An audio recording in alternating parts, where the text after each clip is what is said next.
Olá, bom, nós estamos aqui gravando o nosso vídeo 2.1, então com ele nós estamos iniciando a primeira playlist perpendicular, né, derivada da playlist principal, e eu até desconfio que essa vai ser uma playlist bem longa, né, porque o assunto verdade é um assunto bem crítico para a espécie humana. Então vamos lá, o assunto aqui é justamente esse: como as pessoas lidam com a verdade. Tá? Esse é o nosso objetivo hoje.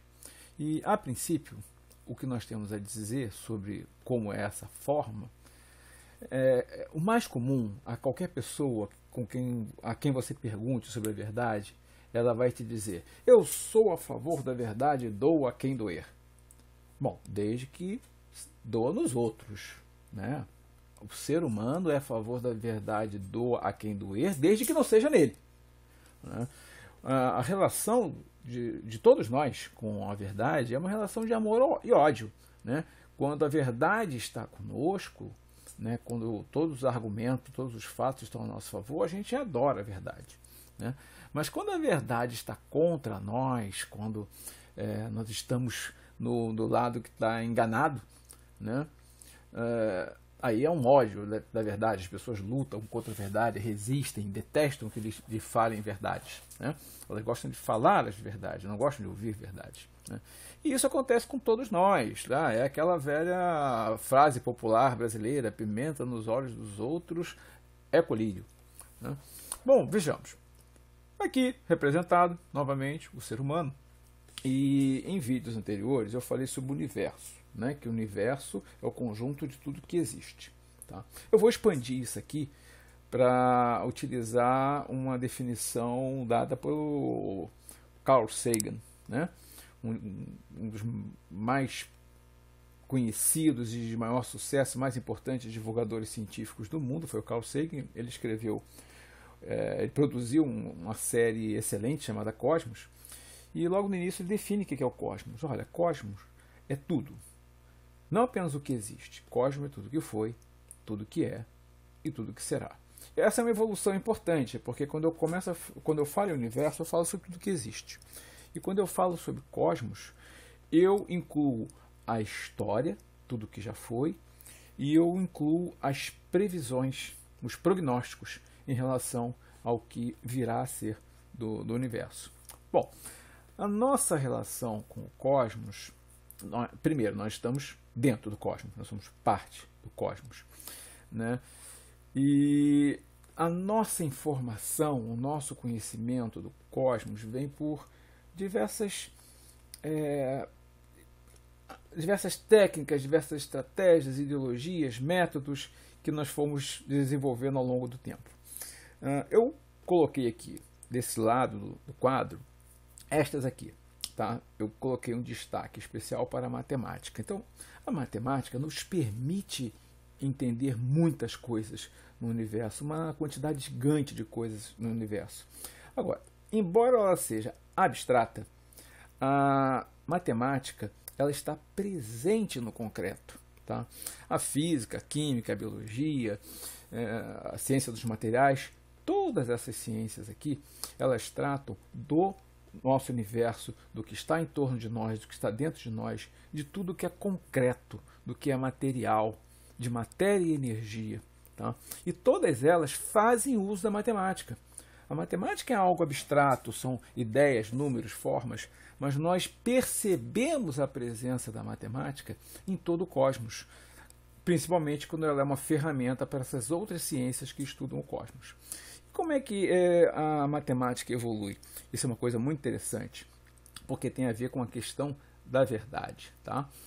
A matemática ela nunca se refaz, ela nunca se reforma. A matemática ela está sempre somando conhecimentos. Por quê? Pelo seu método. Todo conhecimento em matemática ele é apresentado com uma demonstração matemática que prova que aquilo existe, que aquilo é verdade, que aquilo pode ser considerado dali para frente como parte da matemática. E como tudo é demonstrado perfeitamente, a matemática não se revê, ela não se reconstrói, ela só cresce, ela só se enriquece.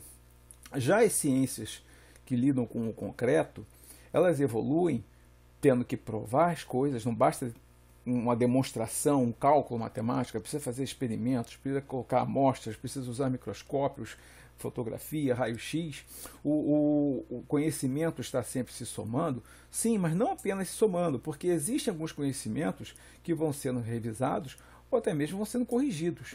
Exemplo, todos nós vemos no ensino médio, com o modelo atômico, né? A gente olha a história que o modelo atômico foi se modificando ao longo do tempo para ser cada vez mais próximo da realidade. Havia ideias diferentes sobre como é que era a evolução dos seres vivos, né? Se é por seleção natural ou se era absorvendo características do meio, né? Então a gente tinha Darwin versus Lamarck, né, um contra o outro, e aí uma das duas se mostrou correta. Então a ciência ela vai se reconstruindo, e isso não tem nada de errado não, porque ela é extremamente poderosa, porque ela tem um método que permite expurgar o que ainda não está muito perfeito, né? Isso é uma coisa muitíssimo importante, tá? Aí vamos olhar aqui um outro campo de estudos do cosmos, né? Vamos para esse lado aqui onde está escrito em roxo. Aqui nós temos a religião, nós temos a política, diversas ideologias, filosofia, ciências sociais. E por que eu coloquei de um lado oposto a matemática e as ciências físicas e biológicas? Porque aqui nós não temos um método tão poderoso, tão confiável, como temos para as ciências que estudam a natureza, né? Então, o que acontece? Vejamos, por exemplo, religião e política. Elas são muito parecidas e normalmente estão até interligadas, né? Nós temos a religião se envolvendo com a política diversas vezes, não estou falando apenas de hoje, falando no mundo inteiro e ao longo da história, né? E são muito parecidas em dois atributos muito importantes. Tanto a religião quanto a política estão fortemente baseadas em dogmas e em busca de poder, né? O poder pode ser só um poder pessoal, de interferir na consciência, no comportamento das pessoas, como as religiões muitas vezes fazem, e também pode ser entrando no poder mesmo, né? De dominar pessoas, territórios e tal. Bom, esta ordem em que eu coloquei aqui esses campos de conhecimento aqui, não foi por acaso, foi de propósito, porque das ciências sociais em direção à religião, mais ou menos seguindo isso aqui, nós temos uma evolução, tá? Nesse sentido, nós temos cada vez menos verdade, no sentido de que cada vez se prova menos o que se fala. As ciências sociais ainda têm alguns estudos, a filosofia ainda utiliza métodos de lógica para sustentar o que fala, mas aqui no campo da religião não tem método nenhum para provar coisa alguma, simplesmente se diz que funciona de tal jeito e ponto, acabou, não se comprova, não se, né, aceita do jeito que está, porque é assim. Então, nesse sentido, nós temos cada vez menos verdade, porque não temos comprovação, nós temos cada vez mais opinião e menos raciocínio, nós temos cada vez mais fé e dogmas e, infelizmente, temos também cada vez mais preconceitos e cada vez mais sofismas, tá? Então, quando nós comparamos esses dois lados aqui das ferramentas que nós utilizamos para entender o cosmos, a gente vê o seguinte: do lado de cá, da matemática e das ciências da natureza, ou não temos discussões, no caso, por exemplo, da matemática, né? Ninguém discute o teorema de Pitágoras. Não, olha só, 2 mais 2 não é 4, 2 mais 2 são 5. Não existe esse tipo de discussão na matemática. Ou há poucas discussões, porque elas nem persistem muito tempo, né? Pelos métodos que se tem de buscar a verdade, as discussões surgem e subsistem apenas até que a verdade seja conhecida, né? E algo que eu quero destacar como absolutamente importante: do lado de cá, nós temos uma convergência de conclusões ao longo do tempo. Então, nós sabemos na história que houve uma discussão prolongada se existiriam ou não existiriam átomos, né? Só que hoje nós já temos uma certeza tão sólida em relação à existência dos átomos, porque todos os trabalhos, estudos e o dia a dia da química comprova que a teoria atômica está correta. Tudo que se faz em física comprova que a teoria atômica está correta, assim como na biologia, na eletrônica, todo o nosso arcabouço científico, tudo converge para, olha, é verdade, átomos existem. Tá? Então, este é um critério que eu considero extremamente importante quando estivermos discutindo a verdade. Né? Que essa discussão seja feita através de um método confiável, sólido, poderoso, como é o método científico, e que haja convergência das conclusões. Agora vamos para o lado de cá, né? Para esse lado aqui dos campos de conhecimento, os roxos. Aqui. Bom, aqui as discussões são intermináveis.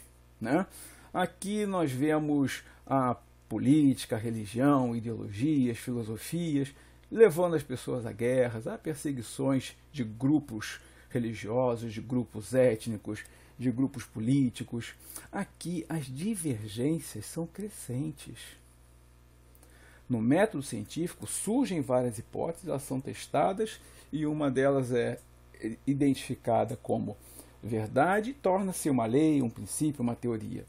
Do lado de cá, não. De lado de cá, apenas a divergência do conhecimento. Cada vez nós temos mais partidos políticos, cada vez nós temos mais religiões, cada vez nós temos mais, vamos trocar isso aqui para ideologias, que ficou repetido, temos mais ideologias, cada vez nós temos mais grupos defendendo a ideia X, Y ou Z. Tá? Então, a partir do momento que nós vimos que esse lado aqui das ciências, esse lado azul, tem um critério poderoso que é existir um método confiável e haver convergência de conclusões, vamos acrescentar a essa discussão aqui sobre o que está do lado roxo, que este lado aqui também é o lado em que cada vez há menos métodos confiáveis para se reconhecer a verdade e cada vez menos convergência das conclusões. Então, fica fácil você nesse momento aqui perceber que esse lado de cá temos muito mais a confiar em que aqui encontramos verdades e do lado de cá a gente tem muito menos a confiar de aqui encontremos verdades. Tá? E relembrando, a verdade é algo que se diz de uma ideia em relação ao universo. O ser humano tem uma ideia a respeito do universo.